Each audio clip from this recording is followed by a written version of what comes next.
Bob, this is Tony D'Angelo and Bob Lazzari from Eastern Connecticut. Bob, it's a pleasure to have you on our show. It's an honor to have you on our show, and welcome to Monday Night Sports Talk. Good evening, Bob. Good evening, guys. Nice to be with you. And Bob, first, as a side note, this will be probably, Tony, our first father-son combination, I think, ever on Monday Night I don't think Sports we've Talk. ever really come over into this territory. We were fortunate enough to have your son Rick on a couple years ago, Bob, and it was a pleasure, and that's how we hooked up. And another side note, Bob, I have to tell you that you share the same birth date as my father, November 29th, and my father and I watched many games, Nick games with you and Cal Ramsey. My father enjoyed you immensely. We lost him 2 years ago, but on behalf of my father, I want to thank you for some very good, happy memories on my father's behalf. If it was your dad's birthday, I was there with a famous guy. Thank you.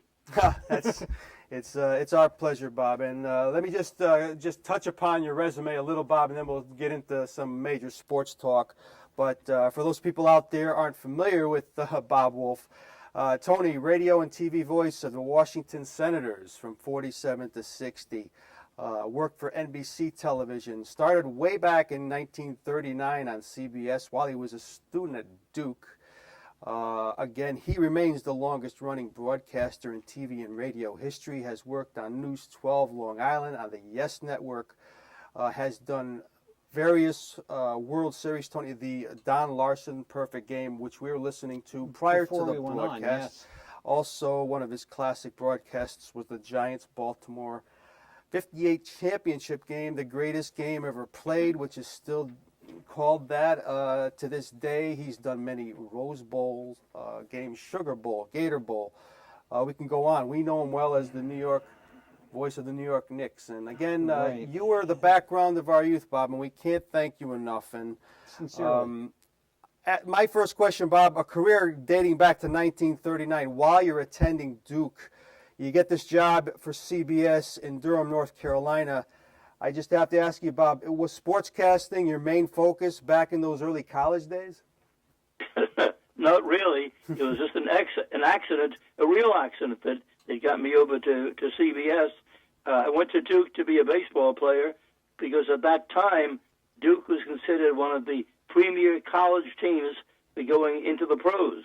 They put a team together that was actually comprised of a bunch of guys that were considered the best ball players in the East. At any rate, when I got to Duke, I got injured in a ball game. I broke my ankle, and when I was on the sidelines just hobbling around in a cast, CBS broadcast the Duke games and all the other college games in the state. So they asked me to sit in with the guys on the radio booth just to give the little notes about my teammates.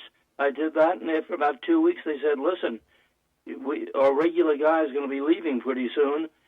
We can give you a full-time job right here if you give up the baseball and stay with us. So I spoke to Jack Coombs, who was the coach, and he said, Bob, he said, I can't advise you against it because your voice should last a lot longer than your legs or your arm. So take up the offer, which I did, and I've been broadcasting ever since. Ever since, and that sure worked. And as we talked to Bob Wolff, Tony, we have a nice collage on the screen of various pictures of Bob during his career. In fact, one of the pictures is you speaking with Babe Ruth. Now, I don't know where to start, Bob. After you get out of Duke and later in the 40s, you land the TV gig with the Senators. But that picture we have on the screen of talking to Babe Ruth, face to face, memories of the Bambino, talking to him face to face. What do you think of Bob? Oh, well, I think he was a jovial, warm-hearted guy who worked very hard to make his image to the youth of America very different than he was as an adult. Yes. When he was cavorting every night. But he kept saying, I love the kids, lead good lives, and so forth, which he did not lead, but he sure made his message known. And as far as landing the gig with the Senators, Bob, how did that all come about? Well, as I said, it was a lucky break, my ankle, that I got into the broadcasting at all with CBS. Right. But then I had another great lucky break, and that was that during World War II, I was put into the Navy, made me a supply commissioned officer, and I went overseas to the Solomon Islands. Now, before I went to the Solomons, they sent me up to Harvard to the business school to learn about Navy supply on ships, which is where the Navy operates. When I went overseas to the Solomons to an advanced base, I found that all the things I had learned at Harvard in the supply corps course did no longer have any relevance, because being on the land where all the supplies were buried in the mud, there's nothing but rain coming down every day, and our mission was to build, the CB is to build a base there for the Marines to come in and use as a landing field to go further north with their airplanes. But at any rate, because it was so difficult using the Navy regulations I had been taught at Harvard, I made it my own. And I also took one of my cameramen on the island. I said, take these before and after pictures. So I sent back a complete book to the Navy Department saying, here's how I would rework all your teaching if they go to an advanced base. And I knew that I had two options out of that. I said it. I didn't know the Navy Department even if they just throw it away or just what. But I knew they could court-martial me for telling the Navy how to run the war. Or the other was to bring me back and let me rewrite all the regulations. And lo and behold, that was the latter. They said, come back immediately. They put me in charge of rewriting the Navy regulations for advanced bases, writing the training movie for it, continue with my study about how you should work on advanced bases as well as ships, and that's how I got to Washington, where in addition to marrying the Navy nurse that I met while I was, before going overseas, is where I got my first break in baseball broadcasting. I used my Duke scrapbook with all the things I had done there. 2 stations offered me a job. I took the one at the Washington Post, but I made to make their sportscaster. They want to publicize and promote me, which they did. All of a sudden, I heard there was a new medium called television that nobody had ever done. They hired me as the first TV announcer for Dumont WTTG. And so another great break. There I was doing baseball, Major League Baseball, in my 20s, and I've been doing baseball ever since. And it goes to prove something, Tony. As great as a sportscaster, or as great as anybody can be, luck usually comes into it somewhere down the road. Okay, it's not only luck, and that's imperative, but it also is putting yourself in a position where somebody can use you. Somebody has the power to say, hey, come work with us. I mean, it really is a game of maneuvering, and I try to keep myself, when I was maneuvering those early years, from ever signing a contract with one network, one company, because I knew that if that company got all the big events, I'd never do it unless I was on working for that company itself. And that's still true today. If the guys who happen to be with the right company get all the big jobs. So and being a freelancer all my life has been very important to me. And I should tell our guests one more thing, Tony, before I pass him over to you. Bob, one of the very few play-by-play announcers to have covered each of the 4 major team sports, as well as soccer. But he has done play-by-play voice for 8 teams in 5 different sports. And we'll keep going as we go along, but for our fans out there, again, we are on the phone with legendary sportscaster Bob Wolff. Tony, question. And Bob, I can't tell you what a pleasure it is to be speaking with you tonight. I'm going to bring you back to a dusty ball field in Stamford, Connecticut about 35 years ago when our Stamford team was playing Rick's New Rochelle Robbins team. We had actually won, kind of a rare occasion, and I had caught the 9th inning. And in my sweaty uniform, I had come over to see you. I'd watched you all my life, and I was, Mr. Wolff, it's such an honor. Please allow me to meet you. And you were so kind to me, and you talked to me for about 5 minutes. And, I mean, we'd beaten your son's team, and you weren't grousing. And I can't tell you what that means to me this day. And I'm just so pleased to be speaking with you tonight. Well, it's a very flattering comment. You know, when I spoke to, say, millions of people on the airwaves, on the networks, all I knew was that I was speaking to a microphone, and I had no idea if anybody was ever listening to me or not. So when somebody like if you yourself came up and told me, "Do you listen to me?" and how great it was and so forth, I feel like you're kidding. You actually heard me? Because I did for many years. Yeah. you know, there's no feeling like that, and it's always been that way. You know, I saw the other day that they had a big attendance for a football game, the Notre Dame Michigan game. Yeah. I've done a lot of Michigan football games. 115,000 people. It was amazing.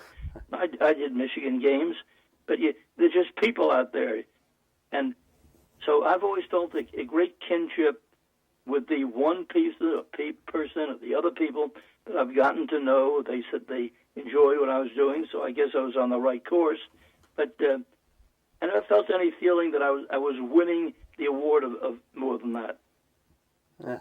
It's such an interesting perspective. It is a perspective. And again, we'll take you back, Bob, because right before the broadcast, we were listening to the Larson Perfect Game, and Tony and I agreed. Here you are doing it on the Mutual broadcast system.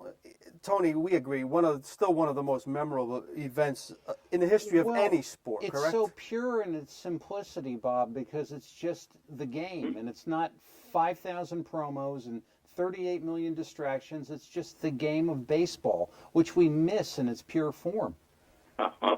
Well, I'm glad it holds up pretty well all these years, because if you do a game like that and then you don't want to hear the replay of it, then you're sort of bad shape. I was pleased the way it went, I'll tell you that. And Bob, I mean, as you, even if you hear or you're reminded of it, or if you hear calls of it, do you still get goosebumps of the building excitement inning by inning that day? Was it that intense? Well, during the years, let's see, I've been doing this from, as you said, from 1939. I've done thousands of games, exciting games, dull games. I've always felt that my job as a sportscaster was to enhance the game with the tone of my voice, my stories, my strategies, my humor, etc. But this game I knew would hold up forever. And there are many other great games that I know just went off in the airwaves somewhere. So it was a great break, but I happened to do one of such historic importance. And it won't get any bigger than that. Yeah, and Bob, did you have to fight off the temptation to use the words no-hitter? Well, many years ago, I remember that Red Barber, who was one of the big four or so in the broadcasting business, during a game, Lloyd Bevins was pitching for the Yankees, and it was a no-hit, no-run game up to this point, and Red always prided himself saying he was an honest broadcaster, and certainly he was. So he kept telling people, it's a no-hitter so far, no-hitter, and he came down to that last inning when it was a no-hit, no-run game, and he was going on about it, and Cookie Lavo got up. Actually, there had been a run scored by the other team before then, but he was pitching a no-hitter, and Cookie Labagito came up in a no-hitter, and he was going, it's a no-hitter so far, here's the pitch, and there's a drive going out to right field, and it's in there for a hit. Here's one run scoring, that ties it, and here's the winning run. So all of a sudden, not only did the no-hitter evaporate, but so did the ball game. Well, the aftermath of that was that the letters came in profusion to the Gillette Safety Razor Company. How could he do that? People believe in the superstition. Why do they try to berate what I believe in and so forth?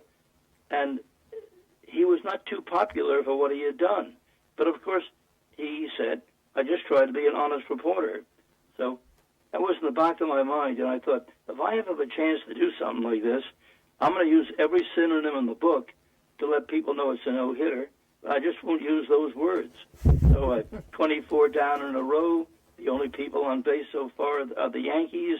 The only hits we see are in the New York column, on. And I got by with that. There wasn't a call or a letter saying they didn't know what was happening. So I could use the climactic words, it's a no-hitter, a perfect game for Don Larson. And I had the punchline that was needed. And it still sounds good today. Yeah, it endures. As we talk to Bob again, we have those pictures on the screen we're showing, and Tony and I went through the collage before the broadcast. There's a picture of Bob with Ted Williams. There's one with Yogi Berra. There is also one with obviously Babe Ruth, and then there's just a picture of Bob from the back calling a game way back in the day. So it's great stuff. But again, for our fans out there viewing tonight, we're on the phone with legendary sportscaster Bob Wolff, calling from New York. And Bob, you've done play-by-play in all the major sports, and my question was, I was trying to think of the versatility and everything, but to me it would seem, and maybe I'll get it right from your mouth, is hockey the toughest one to call, Bob, due to the nonstop play and the constant movement of the puck? Was that the toughest play-by-play sport to do? Well, hockey is very difficult. One thing, it doesn't help because they don't have the numbers and the names on the front of the back. Right. So you got a problem. At least I did when I was broadcasting the Rangers. Every team, you had to wait till they came to you, and then you came around if you didn't recognize them by their face or their other mannerisms of how they skated. So I felt to do the hockey games, when it started the season out, I used to go down and sit in the locker room as if I were at a cocktail party, and I'd look at each guy, his face and so forth, and I'd repeat the names as I was watching him, just as if I was being introduced at a party. So I got to know them by the way they looked rather than looking down at the number, and that would be too slow. So I remember once Phil Watson was the Ranger coach at that time, and for the first 3 games, I was always in there taking a look at all the players. And Frank Pace, who was the trainer, came over to me and said, "Phil doesn't want you to sit here anymore before the games." I said, "Why not?" He said, "Because we lost all those 3 games." That's why. So I said, "Yeah, but obviously it's the players who had a part in it too, didn't they?" He said, "Well, just don't do it anymore." So I used to commute from Washington to get Garden events, and one night my plane was late, so getting up to the old Garden, there was no elevator going up. You had to walk up the steps. So I came. The Rangers were out taking their final warm up before the game, so I raced into the locker room. I put my bags over there in a corner, went up and did the game, and the Rangers won. So after the game, I went down to the locker room and I said to Frank, let me show you. See these bags? He said, yeah. I said, they're my bags, and I was in your Ranger locker room before the game, leaving them there. So tell Phil Watson that I was in your room leaving the bags here, so let me back in from now on if I want to come in. He said, I'll let him know and let you know the answer. So the next day I spoke to him, and he said, did you get the answer? He said, yeah. Phil said, tell you what, every game from now on, come in and leave your bags there, and then you stay out. So I had a lot of adventures with that. But hockey wasn't. When I did soccer, I felt the best way to do it then was like I did the hockey games. I'd give everybody who touched the ball, and that was tough because their numbers were so small they were tough to see, and it went from one guy to the next pretty quickly. But so I tried that one. But the toughest one I ever had was on the wide world of sports when I had something called the Australian Surfing Carnival. And for this one, I had a couple of notes about the guys who were swimming. It was one lifeguard each against the other. But here they're going on a marathon for a couple of miles around some buoys way out. And the only thing I could talk about was the fact their arms were going in and out of the water as they kept swimming. It didn't make for very interesting material. But somebody had told me that there were sharks at times in the waters, and there was a bell they played to get the swimmers out if it looked like sharks were approaching.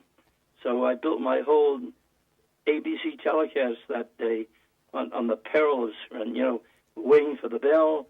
You have to be alert all the time, what might happen, how they get out. So I made it rather dramatic by focusing on the bell of warning. Boy, that's as versatile as it gets, Tony. And we had talked again before the telecast about all the college bowl games, and Tony, this just came up as far as versatility. Bob was the voice of the Westminster Kennel Club dog show for over 30 years. Now, team sports is one thing, Bob, but you talk about preparation. How much did that entail? The Westminster dog show. Did you have to go down and look at the dogs? I'll tell you this. Here's the system that I always used, and it really helped. Anytime a guy to say with me, "Can you do the dog show?" Hey, dog show? Of course I can do the dog show. I've got a dog. Of course I can do that. How about the horse show? Love horses. How about this? I always said yes, and I went out and just prepared. And if you get by with it, then they keep bringing you back. After I did the first couple of dog shows, I did something like 33 in all. And the same with the horse show, and the same with track and field. Whatever it was, I learned it and did it. But I always said, yes, I'll take it on. And remember with the dog show, I like particularly, when I was at Duke, I sang with the college dance band. And Eddie Layton, of course, was the organist for the Garden for many, many years, terrific talent. So every year I used to rehearse my dog show songs with him. I made up lyrics about dogs, and every dog show, that was part of my act. I sang with the dog show, and the dogs they didn't mind it. Never had an unkind word from a dog. Yeah, they're usually pretty quiet. Oh, that's a fantastic That is story. awesome. Again, on the phone with the great Bob Wolff. Tony. Bob, I love the act of an interview, and I am so respectful of the fact that all of the interviews you have conducted, that you treated this almost as if it were, if I understand it correctly, like an operation where you were responding to what person was in front of you, or were trying to actually get the thoughts out and develop them. I'd like to know, for the record here on Monday Night Sports Talk, what is your, shall we say, your method of interviewing a particular athlete? In one word, curiosity. I'm just eager to get facts about people, what they do, their techniques, and so forth. When I put out an album some years ago, Legend to Legend, Yes. with a lot of these people on, like Ted Williams and Nellie Fox and Al Lopez, all the big stars. And I had such a joy interviewing them. I never used notes with an interview, but I asked them all the things I've always wanted to find out. A lot of it to do with the techniques and setting up batters in a ball game. And I remember even with the dog show, why you cut the dog's hair like that, or do this? And so it's just natural curiosity. And I think for an interview, that's the number one thing you need. You ask questions that I care about, but that the audience cares about. And if you do that, you can't lose. And, when I think of longevity and greatness, Tony, we talked about this before. The name Vin Scully comes to mind, along with yourself, Bob. And Vin Scully, a fellow Fordham grad, and a guy that I have the utmost respect for. I'm sure you do, too. I'm sure you've been pretty close over the years. Do you get to speak with Vin? And I'm sure you've done a lot of good things with him over the years. Well, I knew Vin a lot more closely when he was here in the East. Now, of course, he's a symbol of the best out on Los Angeles. Right. But basically, I was brought up with Vin Scully, Mel Allen, Red Barber, all that era. Mm-hmm. And in those days, the big factor that you need to become a winning sportscaster was the voice. And I realized Vin Scully is a more beautiful voice than I will have or had. Mel Allen the same, and so forth. But I felt if I were going to win in this business, and by winning I mean just getting pretty good jobs out of it, I felt that the one thing I could bring, which was a little different, I'd emphasize content, number one, and tone of my voice, number two. So most of those games that I've done, the big ones, I think that I was able to use my voice and the excitement of the game, which I naturally feel, to a great advantage. But above all, the things that I said and the words that I use, I thought that was what I worked on. And along with that came accuracy. I just worked my tail off never to make mistakes. And I always had hired somebody to be in the booth with me who would check everything that I was saying. In case I did make a slip of the tongue, I correct it immediately. But I felt nowadays things have changed in the way the broadcasters win. They do it more with content than with voice. In fact, some of them have rather odd voices and still do very well. And it's more, they now work more toward entertainment in many ways than they did in the early days when it was strictly just give us the facts. So the broadcasting way of doing it has kept changing throughout the years, and fortunately, I've been able to go along with the tide. Yeah, and you painted a great picture for many of us. We have just a couple minutes left, Tony. Again, you were enjoyed being around guys like Joe Namath and Red Holtzman, Tony, and the whole DeBusschere, Bradley, the Reed. We remember the championships in New York and John Condon at the Garden, and you mentioned Eddie Glayton, right, Tony? And Bob, as far as that Knick team with Red Holtzman, I mean, I was very young at the time, but I was following you guys intensely, and I always thought that, at least from what I could see, that the players really had a great respect for Red. Oh, yeah. Red realized that his job was to make it a team, and he welcomed suggestions from the players. The players they wanted to run or something else. Also, Red had an accomplice with him who really didn't get the credit he deserved. Danny Whalen is his name. Oh, yeah. He was an Irishman with a hearty sense of humor and a laugh. At any rate, whenever Red wanted to needle somebody, one of his players, he let Danny Whalen do that because Danny could do it with a chuckle. How come he kidded the guy about being maybe a minute late or something like that. And I remember Red had a desire in a press conference. He never said anything which could come back to hurt him or the team. And I used to sit in on these things, and after I'd say, Red, you spoke for an hour. People were writing down notes right and left of what you said. And the truth is, let me tell you, you didn't say anything that's newsworthy. And Red would laugh, and he said, well, what do we think? What are we going to go for dinner tonight? He was well aware that was his technique. But he was a mastermind at strategy, and the main strategy was dealing with people. Yeah, and fascinating. It was a fascinating, great team to watch. Bradley, Reed, etc. Yeah, the funny thing about that team, which Red made possible, was that they won the 2 championships, which I did on television, the only championships the Knicks have won. And on both teams, nobody was in the top 10 in the league in scoring, because in those days at the Garden, they cared more about who got the assist than who got the basket. They passed the ball. Absolutely. I think of Bradley. I think of Dollar Bill. And again, Bob, it's been a pleasure having you on the show. I mean, I have so much respect for someone like yourself. I mean, if you had to give advice to anyone out there, let's get off of even sports right now, about life in general, the secret to longevity. If you can just give us one sentence about what you've learned most in life. I know that's a tough question to be thrown at you, but maybe something short about life in general that we all can benefit from. Well, I've been very, very lucky, I know that, but nothing has been more important to me in life than my wife and my children. I mean, that to me is like a separate part of what I do. Mm-hmm. I'm very proud of what they've accomplished, different ways in sports. I'm in sports. But the big thing is, everybody has many talents. And if they use those talents, they can succeed. They don't have to take courses in sportscasting or finance or something. They just come up with the creative ideas, and if they sell it, they're in business. And it's a great way to end it, Tony, right there. And for sure.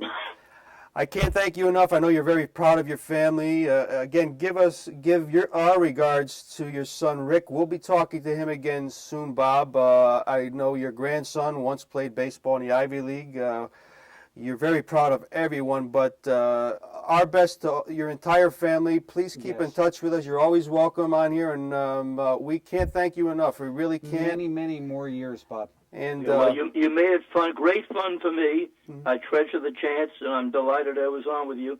So anytime you just feel like gabbing away, just give me a call. I'm here for you. We will definitely take you up on that, Bob, and we can't thank you enough. Thank you, Thank you so and much. be well, and take care now. You too.